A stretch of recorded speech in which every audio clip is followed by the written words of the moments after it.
Bonjour à tous et bienvenue sur ce nouveau tutoriel sur le logiciel Touch Designer. Cette fois-ci, on va regarder comment utiliser les particules.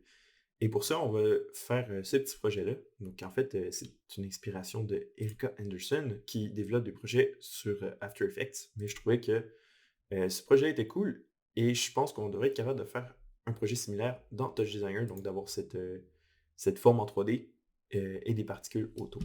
Donc c'est ce qu'on a fait ici et c'est ce qu'on va refaire ensemble. L'idée, en fait, des particules aussi dans Touch Designer, c'est quand même un élément qui est intéressant, mais qui n'est pas forcément évident à comprendre au début. Donc, je pense que ça va être utile aussi pour vos autres projets où vous voulez vous servir de particules. Donc, première chose qu'on va faire, aller dans un nouvel élément. On va recréer donc notre projet de zéro. Pour créer des particules, il faut qu'elles soient créées à partir d'un élément 3D. Donc, on va prendre une sphère, tout simplement, juste ici. Et on va utiliser, donc on va placer un node parce qu'on va changer certaines choses. Et on va créer nos particules tout de suite. Donc, déjà, ça va être fait. Donc, particles, voilà. Je vais tout de suite mettre en place les éléments de ma géométrie et de ma caméra pour vous montrer plus facilement ce qui se passe parce qu'on ne voit pas très bien les particules.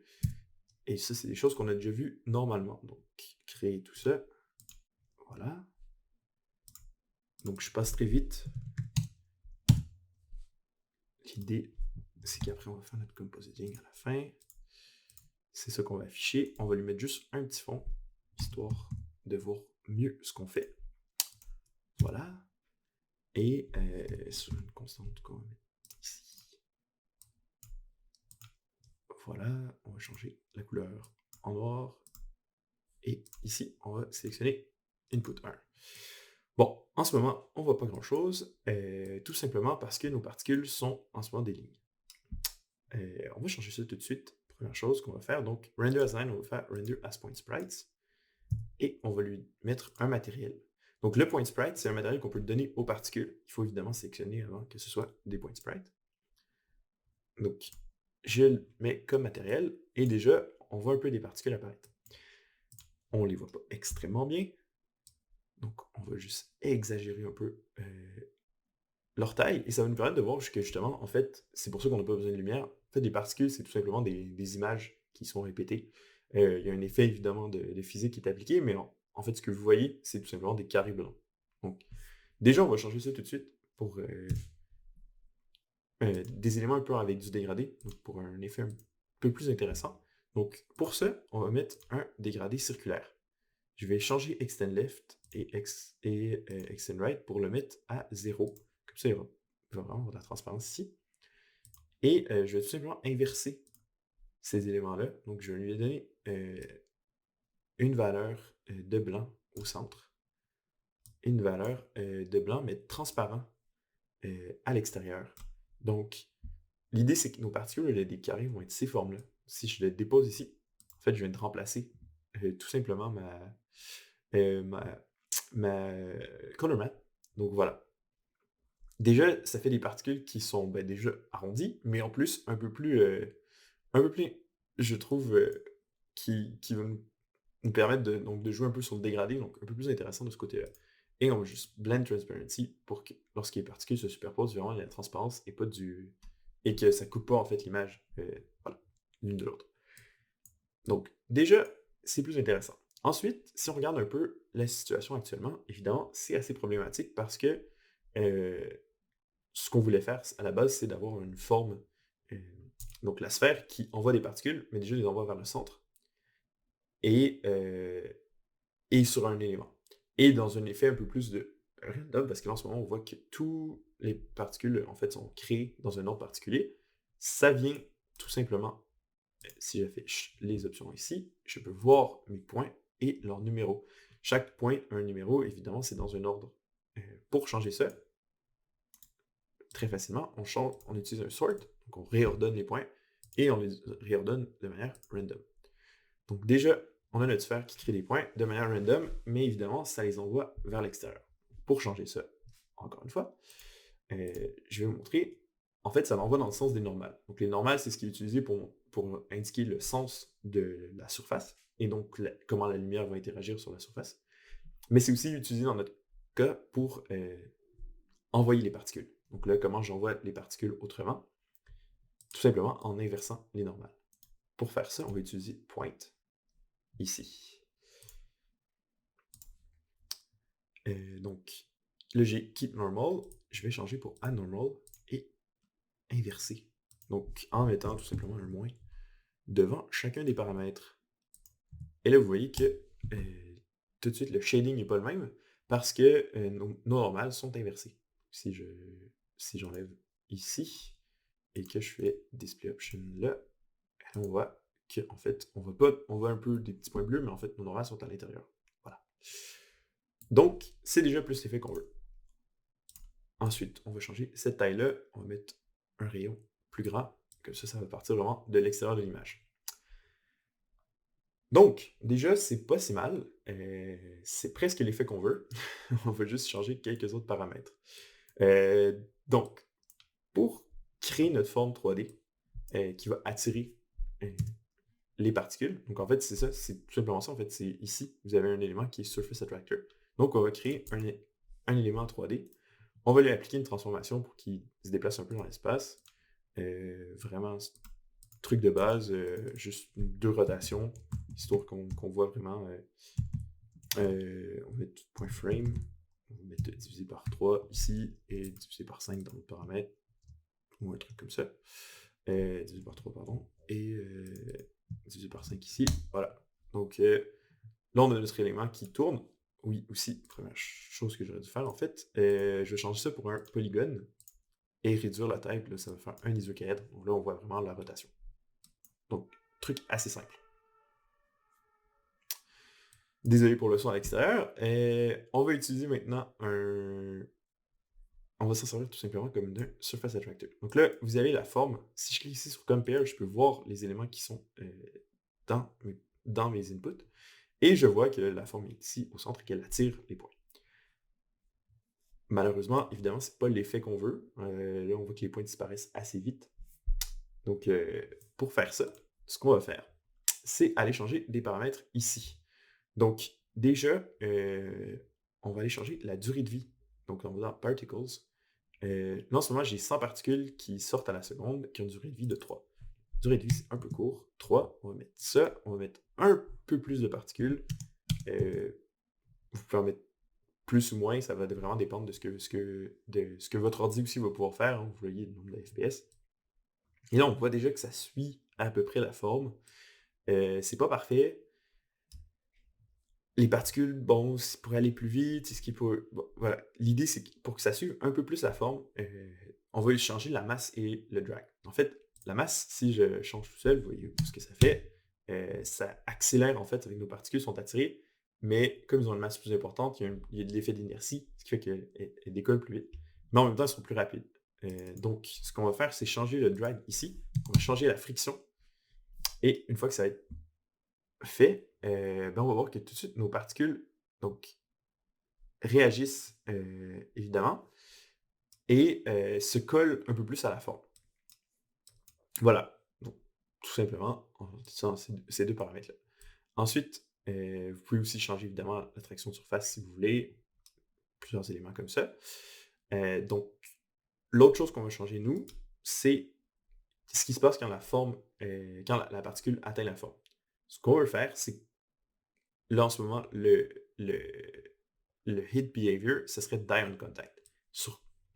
Et comment on fait ça? En fait, c'est que on va se servir de collision ici.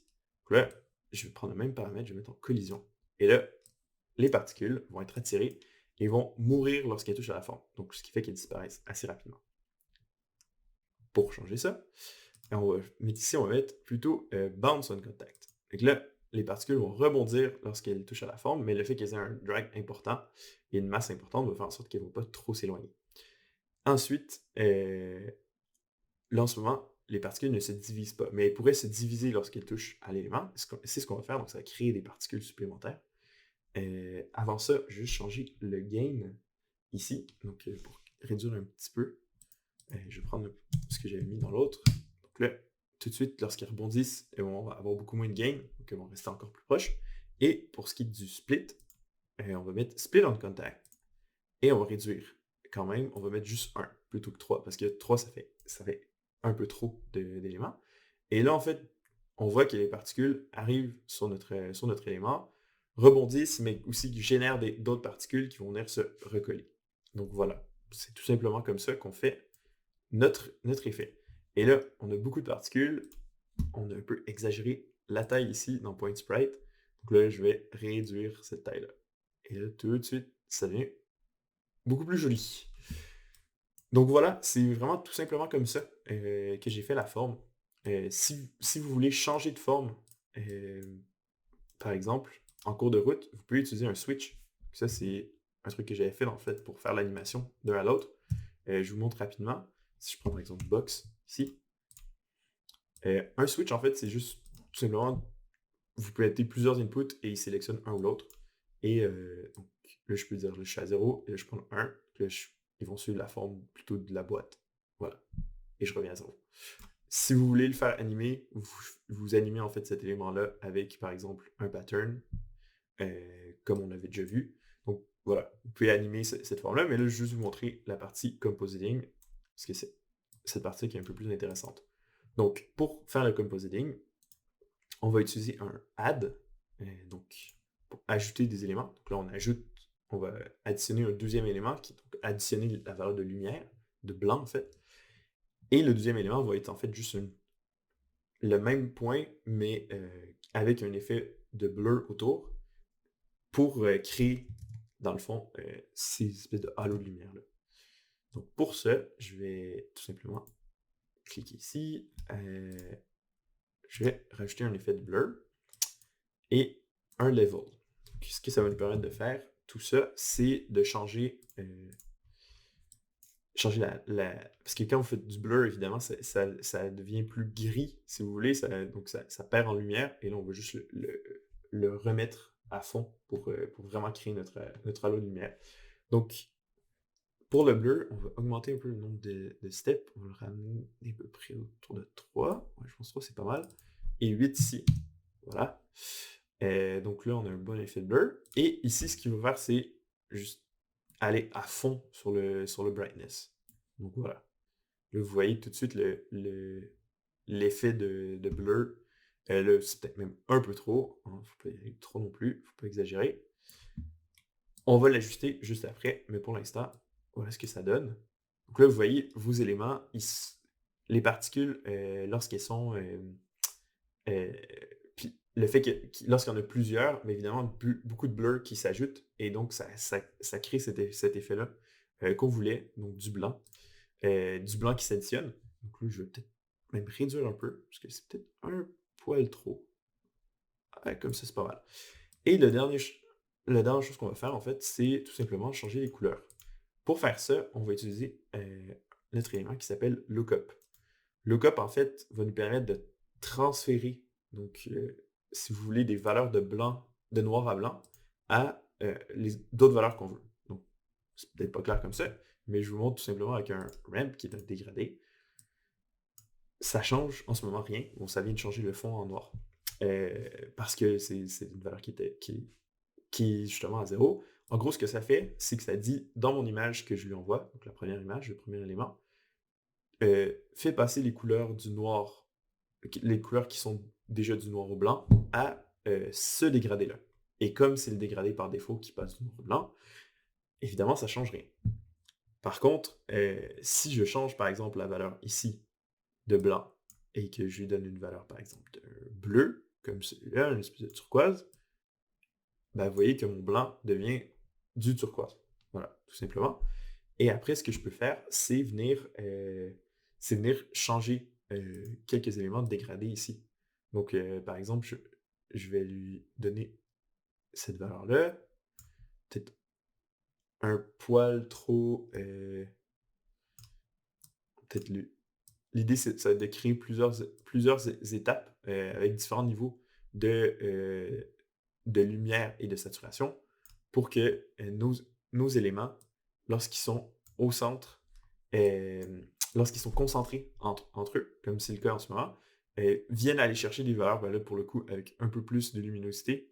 Je pense que je vais même l'exagérer encore plus ici. Voilà. Et donc, en exagérant cette valeur de luminosité-là, ben, ça crée cet effet-là un peu de, de particules et de champs électriques, si vous voulez, où les particules s'additionnent et donc créent plus de lumière. Donc voilà, tout simplement comment on a créé l'effet que vous avez vu en vidéo au début. J'espère que vous avez apprécié. N'hésitez pas à me poser des questions en commentaire s'il y a quelque chose qui n'était pas clair. Je suis allé très vite sur certaines parties qu'on avait déjà vues, mais dans d'autres tutoriels. Donc, je vous encourage aussi à aller voir, évidemment, si vous ne les avez pas déjà vus. Et sinon, ben, on se retrouve pour une prochaine vidéo. À la prochaine.